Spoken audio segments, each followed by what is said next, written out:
फिर दिन हुआ पुरानी रात का, करे सो शुक्र हम खुदा की जात का, खुदा की जात का, नया फिर दिन हुआ। आज की आयत, जब तू आग पर चलेगा तो तुझे आँच ना लगेगी और शोला तुझे ना जलाएगा। यसाया 43 बाब 2 आयत। अजीज़ों, आग कायनात के वजूद का एक अंसर है, ताकतवर और बुनियादी चीज़ जिसका हमारी रोज़मर्रा ज़िंदगी में ख़ासा अमल दखल है। घरेलू मामलात, कारखाने और फैक्ट्रियाँ इसी आग की मरहून मिन्नत हैं।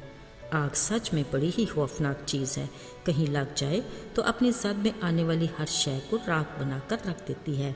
अलावा अजी कई बार सुनने में आता है फलां जंगल, फैक्ट्री या बस्ती या किसी न किसी वजह से आग की लपेट में आ गया। फिर चाहे दुनिया भर की मशीनरी भी हरकत में आ जाए, आग अपनी प्लानिंग को पूरा करके ही दम लेती है।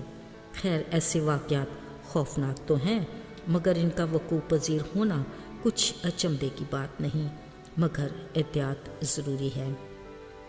अजीज़ों, कलाम मुक़द्दस के मुताबिक ये उस दौर का वाक़या है जब शाह बाबल दौरान जंग कुछ लोगों को असीर करके अपने साथ ले आया। इनमें दानियल नबी और उसके चंद साथी भी शामिल थे।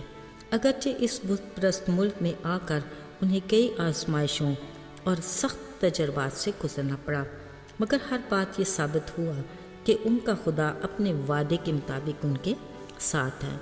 आज नबूकदनेस्सर बादशाह के हजूर दानियल के इन 3 साथियों सदरक, मिसक, अब्दनजो की पेशी थी। इन पर यह इल्ज़ाम था कि शाही फरमान के मुताबिक वो बादशाह की नस्ब की हुई सोने की मूरत को सजदा नहीं कर रहे, जिसको मुख्तलिफ साज बजाए जाने पर हर एक को उसका सजदा करना ज़रूरी था। बादशाह ने एक बार उन्हें और मोहलत दी और कहा, अगर अब के तुमने सोने की मूरत को सजदा ना किया तो आग की जलती भट्टी में डाले जाओगे। उधर लगता है सरकार के कुछ हासिल लोगों ने इनके खिलाफ बादशाह को भड़काया कि उसने उनके लिए नहायत सख्त अल्फाज इस्तेमाल किए। कहा, कौन सा माबूद तुमको मेरे हाथों से छुड़ाएगा। बादशाह ने इतना भी लिहाज ना किया कि ये तीनों तो उसके सुवा बाबल के कारपरदाज के ओहदों पर फायज हैं। अजीज़ों, कादिर मुतलिक जो हर बशर का खुदा है, उसके लिए कुछ भी दुश्वार नहीं। उन्होंने बादशाह को बरमला कहा, वो खुदा जिसकी हम इबादत करते हैं वही हमें आग की जलती भट्टी और तुम्हारे हाथ से छुड़ाएगा। ये सच सुनते ही बादशाह कहर से भर गया और आग मामूल से भी 7 दर्जे बढ़ाने का हुक्म दिया और उन्हें फ़ौरन भट्टी में डाल दिया गया। वहाँ मौजूद बशमूल बादशाह जो देखना चाहते थे उसके बरक्स हुआ। यहाँ अबलीस को पहली शिकस्त हुई। कलाम मुक़द्दस में लिखा है, उनको फेंकने वाले खुद शोलों की नज़र हो गए, मगर वो तीनों रस्सियों से बंधे अब खुले बंदों आग में सलामती से नज़र आने लगे। अजीज़ों, फिर वहाँ पर मौजूद सबको आग में एक अजीब और नाकाबिल यकीन मंजर देखने को मिला। बादशाह ने कहा, 3 फेंके थे मगर 4 क्यों? इसकी सूरत अल्लाहज़ादे की सी है। लीजिए अबलीस को एक और शिकस्त।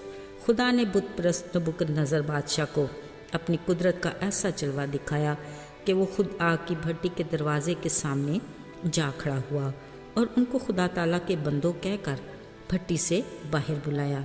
उनके एक भी बाल तक जलने की बू न आई।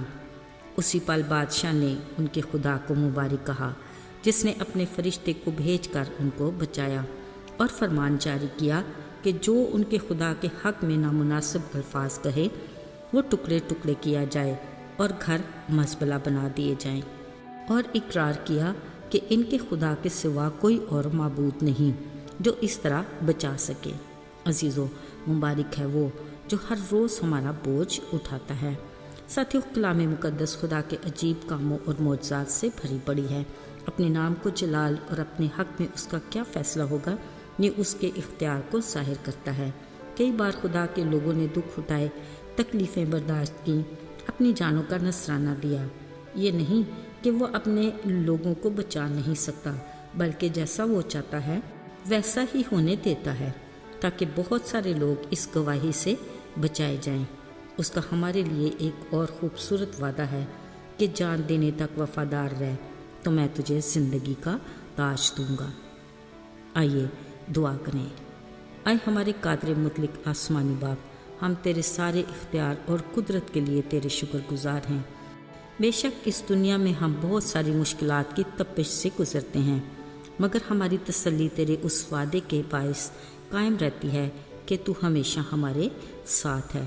یسوع کے نام میں مانگتے ہیں، آمین۔